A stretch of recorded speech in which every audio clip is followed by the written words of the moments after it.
السلام علیکم ورحمۃ اللہ۔ سیرت النبی قسط نمبر 102۔ اس پر شیما نے اپنی قوم کے قیدیوں کو رہا کرنے کا مطالبہ کیا۔ قیدیوں کی تعداد 6000 تھی۔ حضرت صلی اللہ علیہ وسلم نے یہ سب قیدی شیما کے حوالے کر دیے اور انہوں نے سب کو چھوڑ دیا۔ یہ حد درجے شریفانہ سلوک تھا۔ اس طرح شیما اپنی قوم کے لیے بے حد بابرکت ثابت ہوئی۔ اس کے بعد بنی حوازن کے دوسرے قیدیوں کو بھی رہائی مل گئی۔ مالک بن عوف جنگ کے میدان سے فرار ہو کر طائف چلے گئے تھے، جبکہ ان کے گھر والے قیدی بنا لیے گئے تھے۔ حضرت صلی اللہ علیہ وسلم نے انہیں بھی رہا کر دیا تھا۔ جب مالک بن عوف رضی اللہ عنہ کو اپنے گھرانے کے ساتھ حضرت صلی اللہ علیہ وسلم کے حسن سلوک کا پتہ چلا تو وہ بھی طائف سے نکل کر آپ صلی اللہ علیہ وسلم کی خدمت میں حاضر ہو گئے۔ حضرت صلی اللہ علیہ وسلم نے اس وقت جیرانہ کے مقام پر تھے۔ انہوں نے اسلام قبول کر لیا۔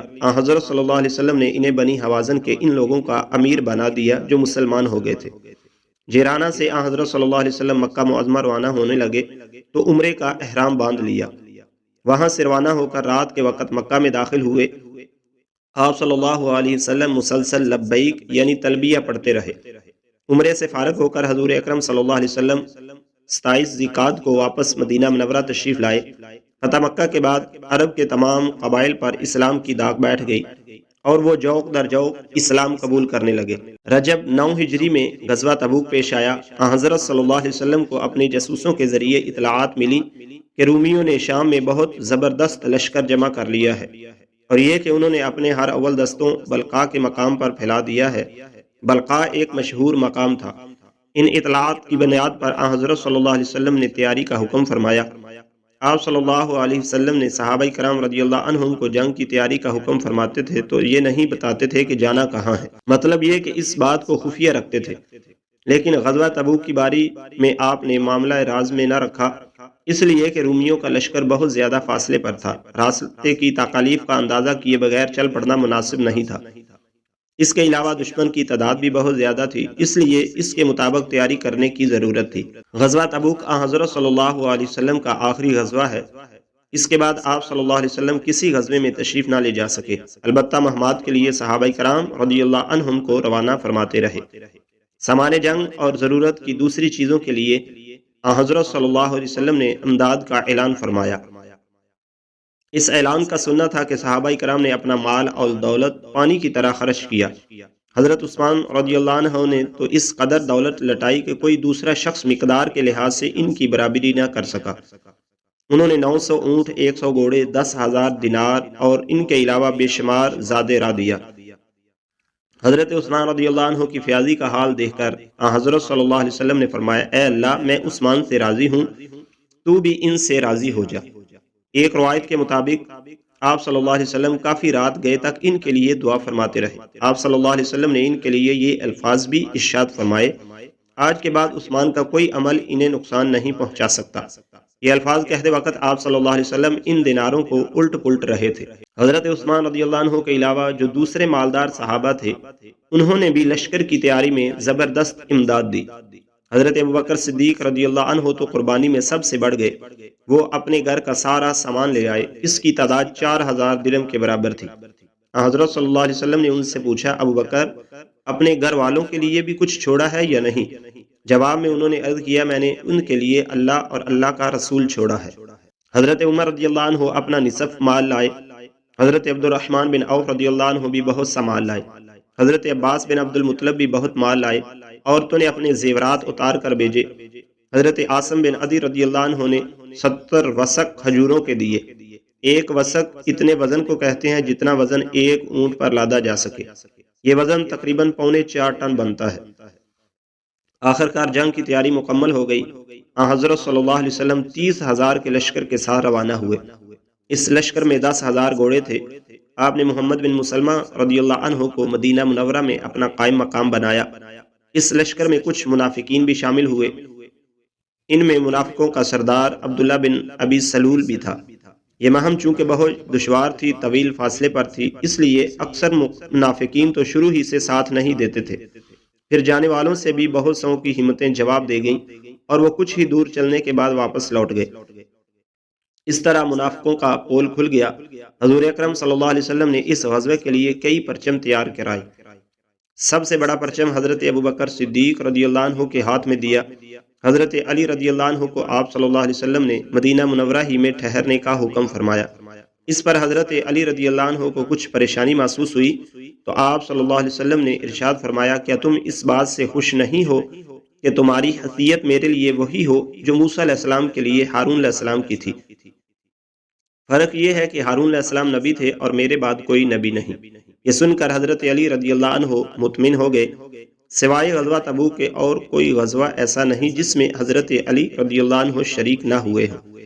اس سفر کے دوران تبوک کی طرف جاتے ہوئے حضرت صلی اللہ علیہ وسلم اور صحابہ کرام رضی اللہ عنہم ان کھنڈرات کے پاس سے گزرے جو قوم ثمود کا وطن تھا اور جنہیں اللہ تعالیٰ نے عذاب سے تباہ و برباد کر دیا تھا۔ اس مقام سے گزرتے وقت حضرت صلی اللہ علیہ وسلم نے اپنے سر مبارک پر کپڑا ڈال لیا تھا اور سواری کی رفتار تیز کر دی تھی تاکہ جلد از جلد وہاں سے گزر جائیں، اور آپ صلی اللہ علیہ وسلم نے صحابہ کرام رضی اللہ عنہم سے فرمایا تھا، ان خنڈرات کے پاس روتے ہوئے گزرو، کہیں تم بھی اس بلا میں گرفتار نہ ہو جاؤ جس میں یہ قوم ہوئی تھی۔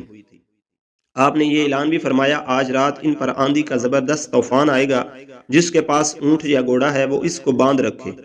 ساتھ میں آپ صلی اللہ علیہ وسلم نے حکم فرمایا، آج رات کوئی شخص تنہا اپنے پڑاؤ سے باہر نہ جائے بلکہ کسی نہ کسی کو اپنے ساتھ ضرور رکھے۔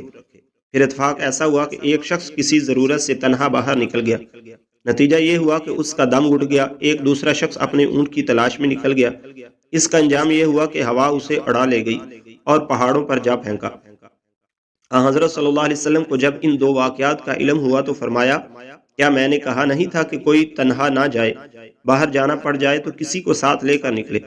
اس سفر کے دوران ایک روز پانی بالکل ختم ہو گیا۔ پیاس نے لوگوں کو پریشان کر دیا۔ آخر لوگوں نے حضرت صلی اللہ علیہ وسلم سے ذکر کیا۔ آپ صلی اللہ علیہ وسلم نے دعا کے لیے ہاتھ اٹھا دیے۔ آپ صلی اللہ علیہ وسلم اس وقت تک ہاتھ اٹھائے رہے جب تک کہ بارش نہ ہو گئی، اور اتنی بارش ہوئی کہ سب سیراب ہو گئے۔ لشکر نے اپنے برتن بھی بھر لیے۔ ان حالات میں آپ صلی اللہ علیہ وسلم کی اونٹنی گم ہو گئی۔ آپ صلی اللہ علیہ وسلم نے اونٹنی کو تلاش کرنے کا حکم فرمایا۔ لشکر میں کچھ منافق رہ گئے تھے، وہ واپس نہیں گئے تھے۔ اس موقع پر وہ کہنے لگے، محمد صلی اللہ علیہ وسلم کا دعویٰ تو یہ ہے کہ وہ نبی ہیں اور یہ مسلمانوں کو آسمان کی خبریں سناتے ہیں، لیکن انہیں یہ معلوم نہیں کہ ان کی اونٹنی کہاں ہے۔ حضرت صلی اللہ علیہ وسلم تک منافقین کی یہ باتیں فوراً ہی پہنچ گئیں۔ آپ صلی اللہ علیہ وسلم نے لوگوں کے سامنے ارشاد فرمایا، مجھ تک کچھ لوگوں کی یہ باتیں پہنچی ہیں۔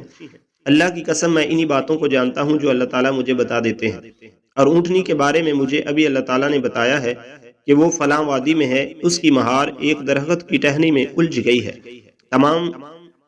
تم لوگ وہاں جاؤ اور اونٹنی کو میرے پاس لے آؤ۔ لوگ وہاں گئے تو اونٹنی کو اسی حالت میں پایا جیسا کہ حضرت صلی اللہ علیہ وسلم نے فرمایا تھا۔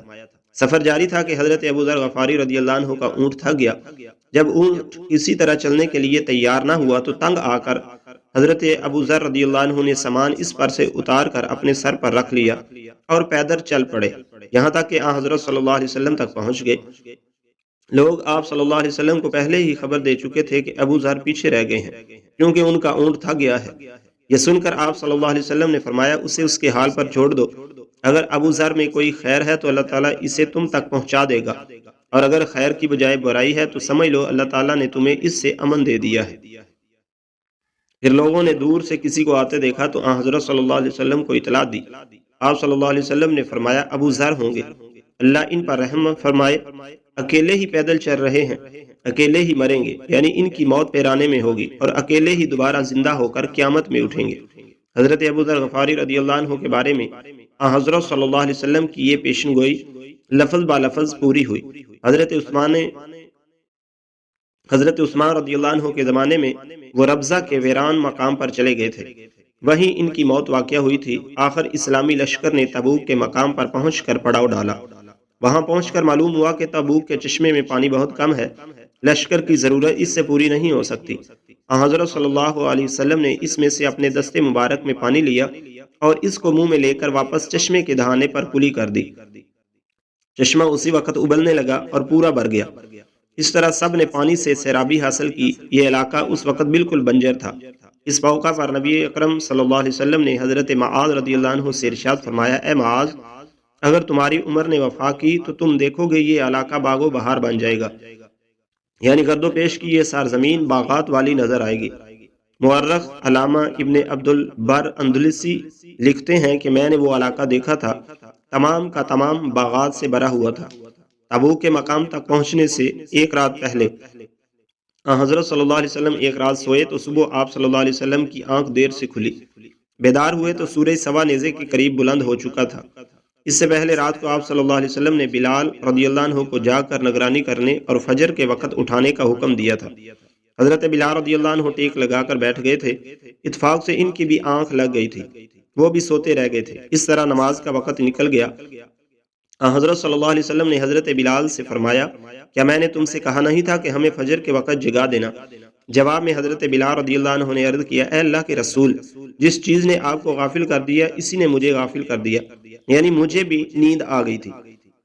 آپ صلی اللہ علیہ وسلم نے وہاں سے پڑاؤ اٹھانے کا حکم فرمایا اور اس کے بعد فجر کی نماز ادا کی گئی، یعنی یہ قضا نماز تھی۔ تبوک کے سفر کے دوران ایک جگہ پھر پانی ختم ہو گیا۔ آپ صلی اللہ علیہ وسلم کو یہ بات بتائی گئی تو آپ صلی اللہ علیہ وسلم نے حضرت علی اور حضرت زبیر رضی اللہ عنہما کو حکم دیا، کہیں سے پانی تلاش کر کے لاؤ۔ یہ دونوں حضرات وہاں سے چل کر راستے پر آ بیٹھے۔ جلد ہی انہوں نے دور سے ایک بوڑھی عورت کو آتے دیکھا۔ وہ اونٹ پر سوار تھی، اس نے پاؤں دونوں طرف لٹکا رکھے تھے اور مشکیزوں میں پانی بھر رکھا تھا۔ انہوں نے اس سے پانی مانگا، اس پر وہ بولی، میں اور میرے گھر والے تم سے زیادہ پانی کے ضرورت مند ہیں، میرے بچے یتیم ہیں۔ اس پر انہوں نے کہا، تم پانی سمیت ہمارے ساتھ رسول اللہ صلی اللہ علیہ وسلم کے پاس چلو۔ یہ سن کر وہ بولی، کون رسول اللہ؟ وہ جادوگر جن کو بے دین کہا جاتا ہے، پھر تو یہی بہتر ہے کہ میں ان کے پاس نہ جاؤں۔ اس کا جواب سن کر حضرت علی اور حضرت زبیر رضی اللہ عنہما اسے زبردستی حضرت صلی اللہ علیہ وسلم کے پاس لے آئے۔ حضور اکرم صلی اللہ علیہ وسلم نے جب انہیں اس بڑھیا کو اس طرح لاتے دیکھا تو ان سے فرمایا، اسے چھوڑ دو۔ پھر اس سے ارشاد فرمایا، کیا تم ہمیں اپنے پانی کو استعمال کرنے کی اجازت دو گی؟ تمہارا پانی جوں کا توں جتنا تم لے کر آئی ہو اتنا ہی محفوظ رہے گا۔ بڑھیا بولی، ٹھیک ہے۔ اب حضرت صلی اللہ علیہ وسلم نے حضرت ابو قتادہ رضی اللہ عنہ سے فرمایا، ایک برتن لے آؤ۔ وہ برتن لے آئے۔ آپ صلی اللہ علیہ وسلم نے اس عورت کا مشکیزہ کھولا اور اس برتن میں تھوڑا سا پانی لیا۔ پھر آپ صلی اللہ علیہ وسلم نے اپنا دست مبارک اس میں ڈالا اور لوگوں سے فرمایا، میرے قریب آ جاؤ اور پانی لینا شروع کر دو۔ صحابہ کرام رضی اللہ عنہم نے دیکھا پانی اس برتن میں چشمے کی طرح ابھر رہا تھا، یوں لگتا تھا جیسے آپ صلی اللہ علیہ وسلم کی انگلیوں سے نکل رہا ہو۔ سب اس برتن سے پانی لینے لگے، پینے لگے، اپنے جانوروں کو بھی پلانے لگے۔ پھر انہوں نے اپنے خالی برتن بھر لیے، یہاں تک کہ تمام جانور سیراب ہو گئے، تمام برتن بھر گئے اور پانی اس برتن میں اسی طرح جوش مار رہا تھا۔ اب آپ صلی اللہ علیہ وسلم نے وہ پانی واپس اس عورت کے مشکیزے میں ڈال دیا اور اس کا منہ بند کرنے کے بعد فرمایا، تم لوگوں کے پاس جو کچھ ہو لے آؤ۔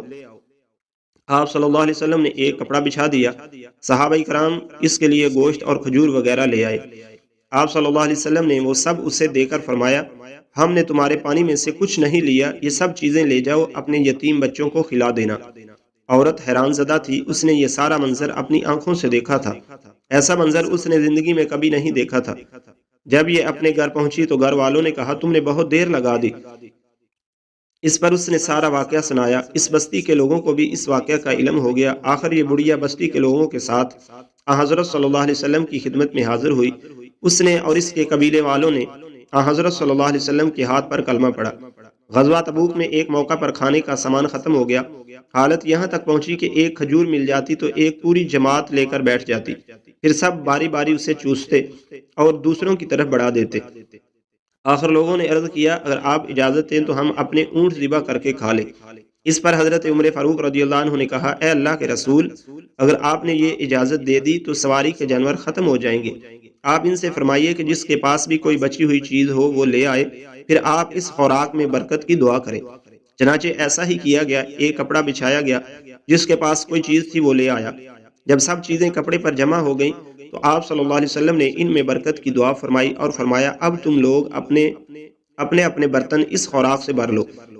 سب اپنے برتن بھرنے لگے، سب نے خوب سیر ہو کر کھایا بھی اور برتن بھی بھرے۔ پورے لشکر میں کوئی برتن ایسا نہ رہا جو بھر نہ لیا گیا ہو۔